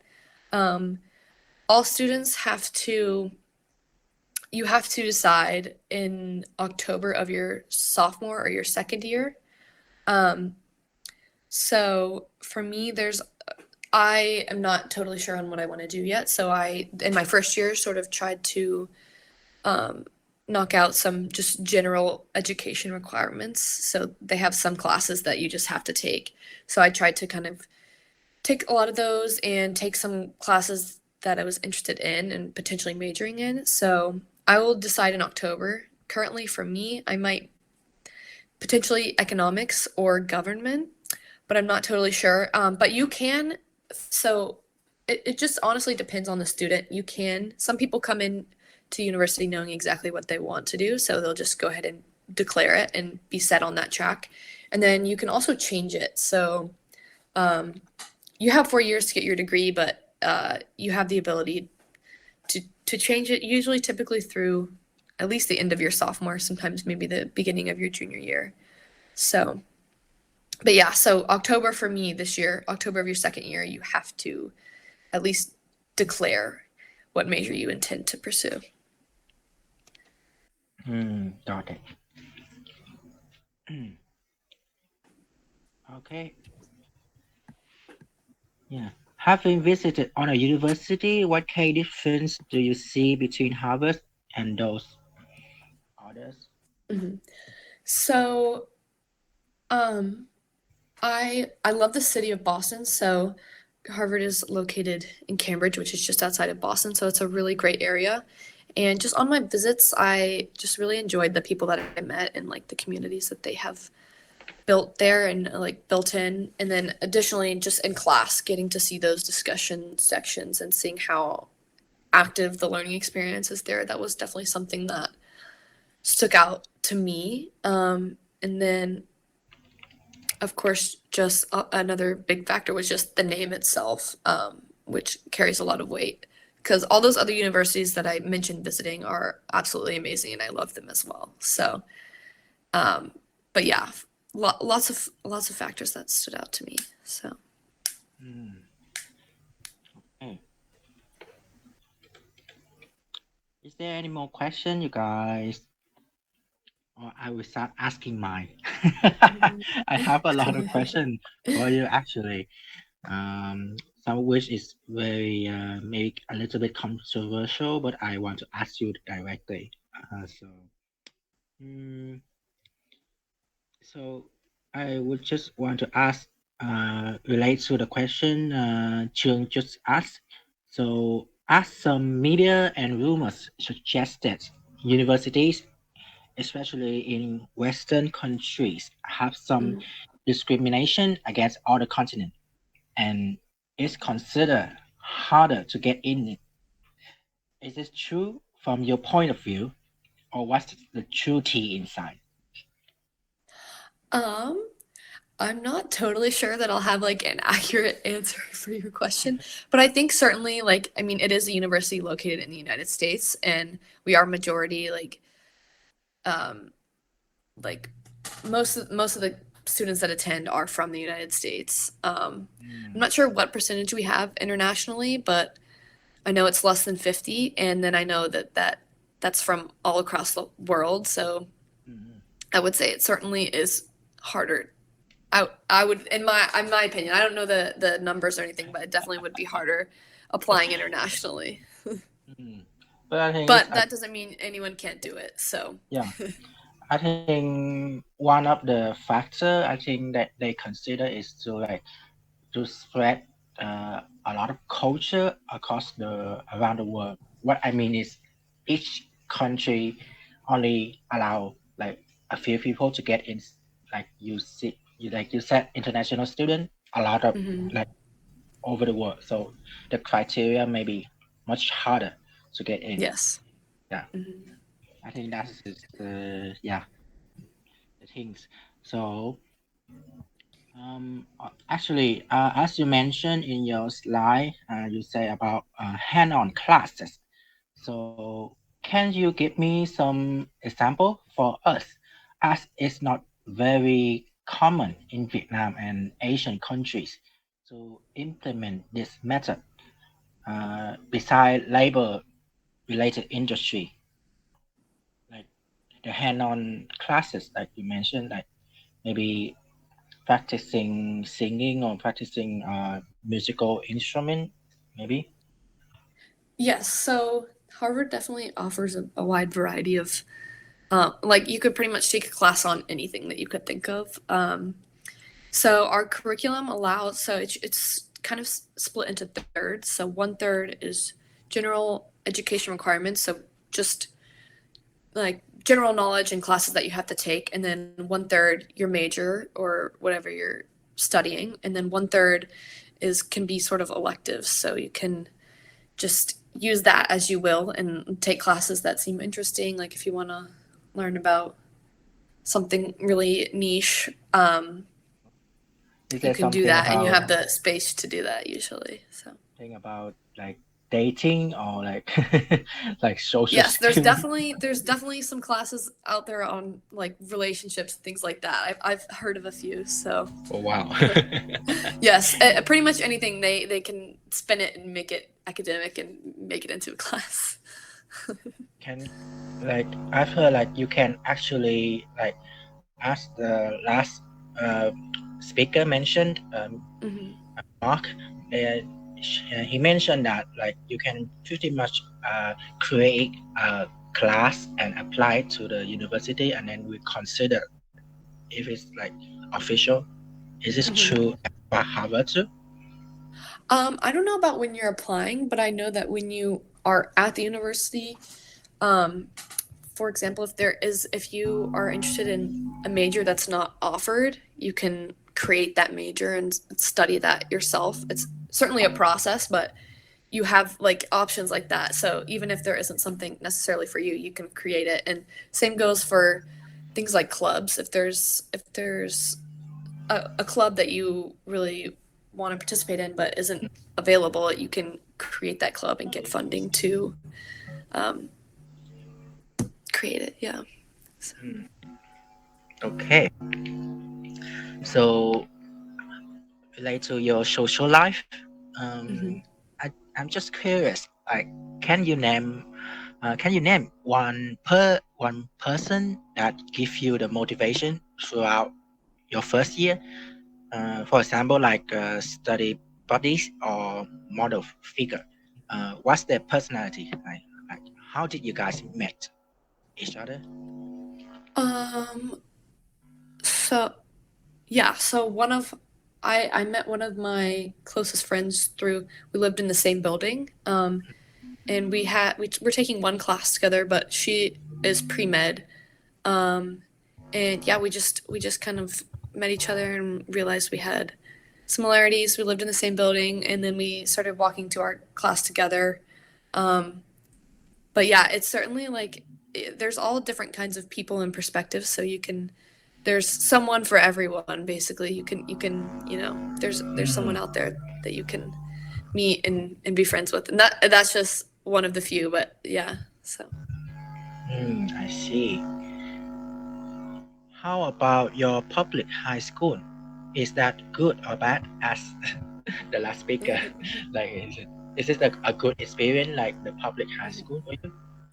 I didn't catch everything about his presentation, but for me, I enjoyed my public high school education. It certainly had its faults and lacked a couple things, but I think overall for me it was okay. And we were able to study what we call AP classes, which are like college classes that you can use in college as well that like can apply to that. So Wow. there were certainly opportunities like that for us, but for me it was a relatively good experience. So Oh, I see. Like you have your hobbies just as sport, right? You have to go yes. out to work out. I think that is actually a really good way to like make the school life much easier. Like, yeah. Yes. Hmm. Okay. Can you introduce? Oh, do the student have extra classes? Do the teacher follow strictly to the rules? So for us, the minimum classes you can take is 4 at a time, which is considered a full-time student. But you certainly can take 5 or even 6. It's just a lot of of of work, and a lot of times people do it if they have to and for their major. Um, but you can definitely take extra classes. And then there's also summer opportunities like summer study abroad or just summer classes offered at the university that you can take in addition to regular term time. And then the teachers. So I think a lot of the times it depends on the class, on if the teacher follows strictly to the curriculum. Because something like, for example, calculus.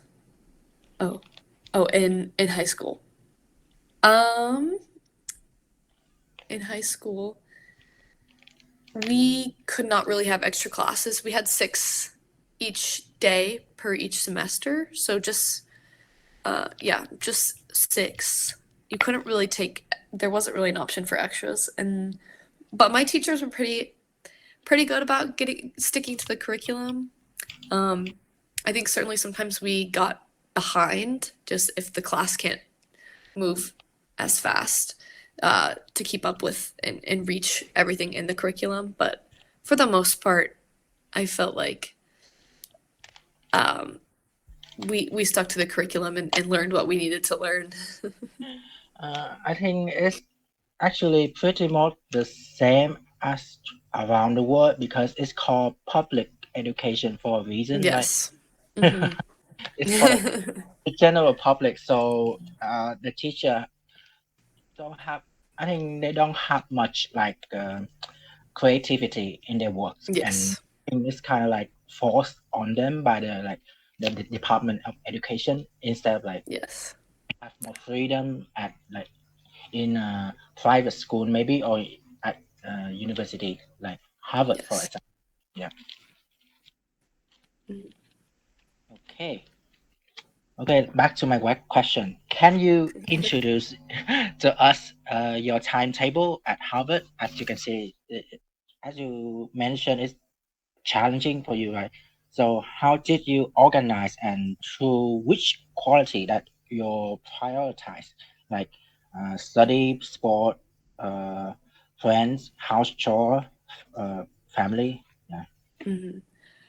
So, in terms of organizing, I use just Google Calendar and I put my schedule for each day on there, and I'll add in things as they come up so I can just sort of keep track of everything and know where I need to be and when, just so I don't have to remember it all because it does get to be a lot. Um, for me, it was usually classes in the morning, practice in the afternoon, and then studying after practice, just however much I need to. And then for prioritizing, definitely for me, school always took priority. Like if I needed to miss practice or miss some sort of social event to keep up with my studies, then that's what I would do. But I mean, okay, yeah. So I would typically prioritize academics, but it also depends. Sometimes there's things that you can weigh and consider. And then sports in school life, yeah, definitely came second, but tried to keep up with them as best as I could. And then family, I at least called my mom every day, Oh, because I have to walk to practice. So it's certainly a learning thing, and I'm still trying to figure it out and the best way to do it all. But I try to squeeze everything into each day so I don't miss out on too much. But yeah.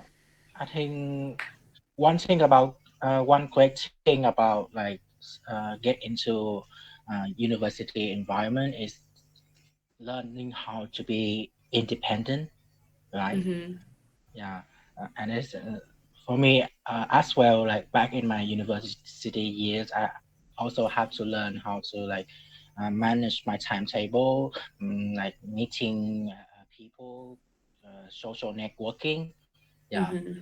actually, as I think I have told you, like I have 1 year in study in China, so like I also like experience like the how to get into the university, the dormitory, and like calling families in break times. So I Yes. think it's a kind of like a common thing between like the student that live far away from home and also like the student in university. Mm, I think some of our Vietnamese members right now can also relate to that. Mm. yes. So, some question for you in the chat box. So, so it kind of depends on the class and the professor. So some some of my classes are small and they take attendance each day, so you really can't miss. And usually you're allowed to miss 2 times per semester without an excuse. Um, and then some like big lectures.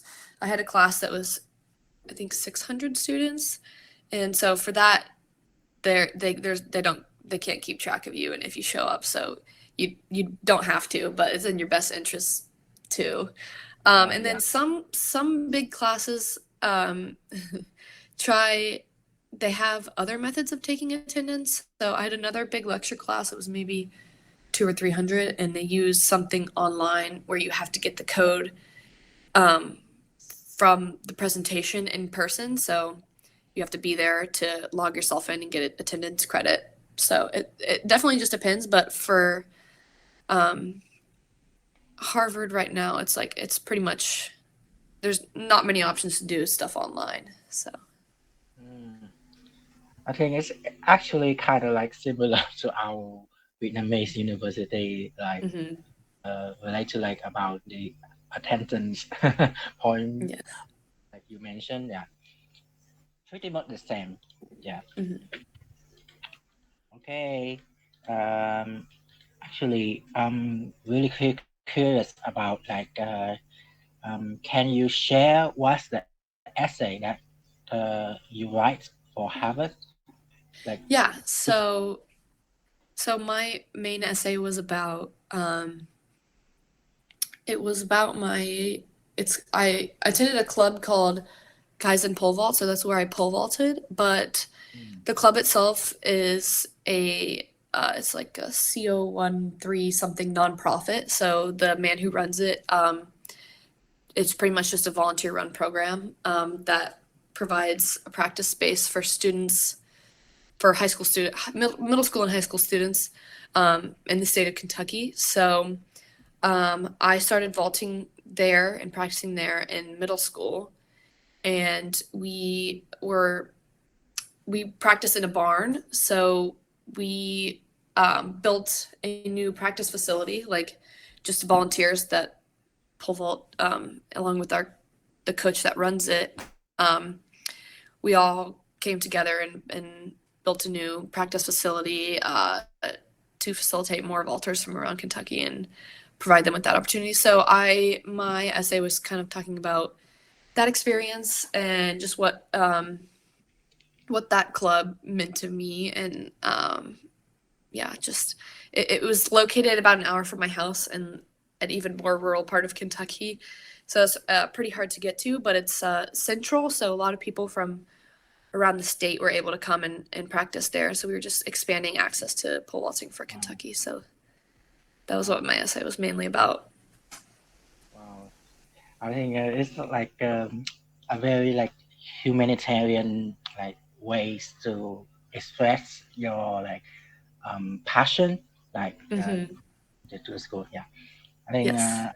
the thing for me personally, I think that it's your love and your passion for the works that you do that you did like they consider you are like a very potential candidate. Yes. Yeah, a lot of the times it's recommended that you don't, like if you're an athlete, you don't write your essay specifically about your sport because that's already represented in your application. But the experience to me like really stood out, and I felt really passionate about it. So I ended up writing my essay on it. So I think okay.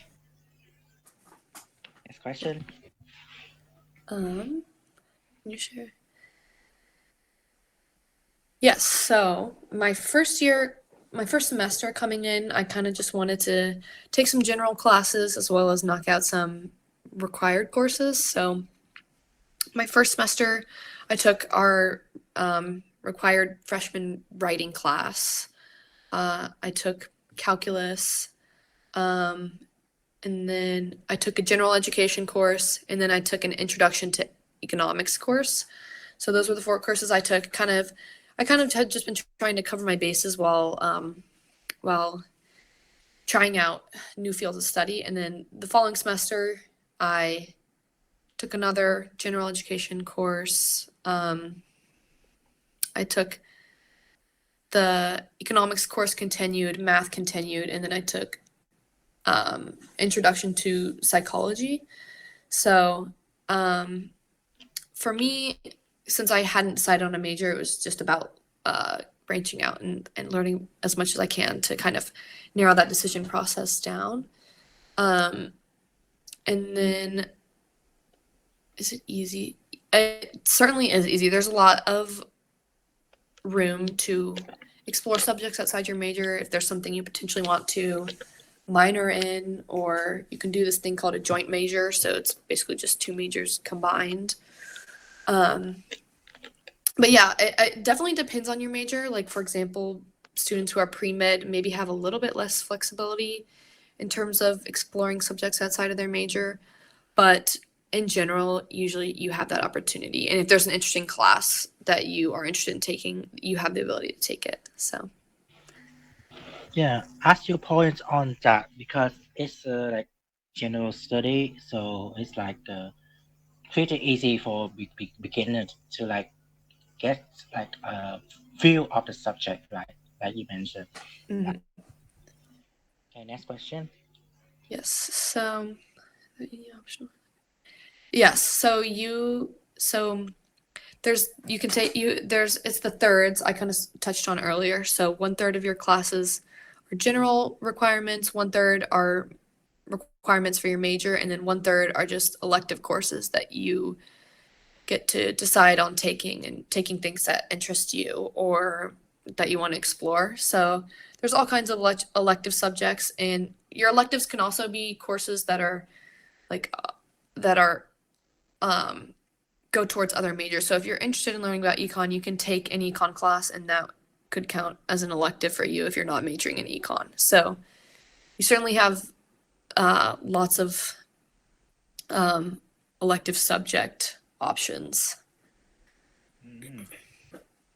Actually, you mentioned about that is I kind of like remember back to when we have meeting with Alaya Andrews. So Mhm. Andrews also mentioned about like you can like choose two minor and major, right? Two Yes. minor and one major, as I remember.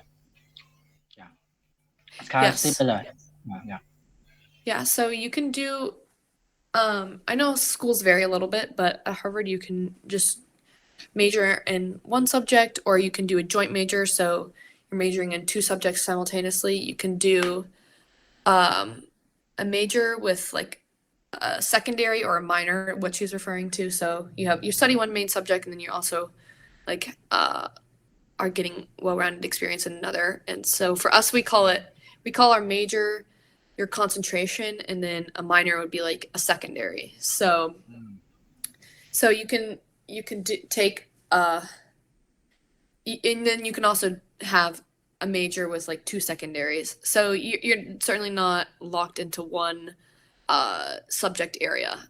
And then also, as I mentioned earlier, you can, if you feel that you want to major in something that's not offered, you can kind of create your own major. So there's definitely lots of ways to study and get your degree in lots of different things. Yeah.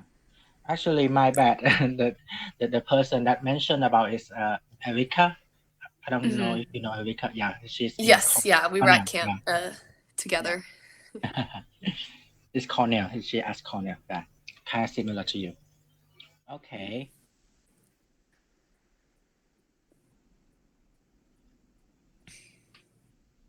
Um. So, uh, one more thing is like uh, because you mentioned about like you visit a lot of campus throughout like your high school. So Hmm. I just want to ask, like, do Harvard has any requirement as prior to participate a campus visit program? Um, I'm not totally sure. I think that you can just sign up for a tour Mm, and then take that tour. For me, I went to a junior day for other track athletes. So that was the first time I visited. Um, but that was through the athletic department. So, but there certainly are tours available that anyone can sign up for and get walked around and get to see the campus and learn more about it. I see. So also mention about that, like Harvard. Uh, what do you think is the other qualities? Like, is the qualities like make you a potential candidate that Mhm. have a like high chance to get inside Harvard? Hi. Can you describe that Yeah, person? yeah. So there's definitely a lot of factors. I think the first main thing is you have to be a pretty good student, good grades, good test scores. So, but then that's still a lot of students, like a lot of, and I'm sure a lot of these students have and achieve those types of things. And then so in addition to that, they just like I think it can be unique to each student, but they want well-rounded student, and a lot of times they also like to see, um, like they call them sometimes they're called like passion projects or like focusing on one thing and really excelling and following that. So like some people will have like a startup or, um, I don't, or like create something. I don't know. It just depends on the student, but I think definitely a good essay, good recommendation letters. It's a lot of it definitely varies from applicant to applicant, but just yeah, being well rounded and being involved as much as you can in Wow. your community and beyond that. So sorry, that wasn't a very straightforward answer. Okay, last question from Chug.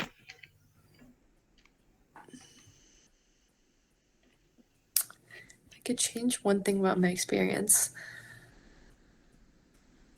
I don't know that I would change anything. I think my first year, both the ups and downs have been very valuable to me. So yeah, I don't know that I would change anything. One thing I wish I knew what I wanted to do. I wish I had a little more direction towards my major because I'm still kind of up in the air on that. But in terms of my experience, I don't think I would change anything. It's been really great. So Mm, beautiful message. Is there anything would you give to our audience, like like a motivation message, a motivation text that you think that would be the best thing to end this session? Mm. I think just keep working towards your goals, whatever those may be. Um, you can achieve anything you put your mind to, and I think always don't be afraid to reach out for help and use your resources because a lot of times there's people who have more experience on what you're navigating and that can help you through things. But yeah, just work hard and you'll achieve what you want to achieve. So Uh, work hard, play hard, and yes, like asking when you need help. yes. Okay. Great message. Okay, so Jung, can you speak? Open the mic. Hello. All right. I think it's super enough for our sharing session in terms of your experience in Harvard University. So now it's time for checking out with photos. Okay. Okay, so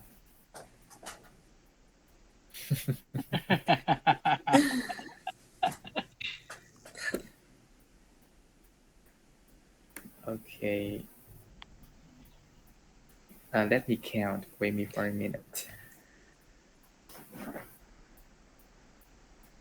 All right, 1, 2, 3. Okay, one more time. The participants, you just can open the camera. You can take the photos with us. All right, just feel free. Okay, another style. Okay, 1, 2, 3. Okay, gotcha. Mm, let me adjust the device. Okay. Anyone else who would like to take a picture with us? It's the final day, and it's with a Harvard student. It's Yes. not regular folk. Harvard. It's a rare opportunity. Rare opportunity for you guys. Yeah.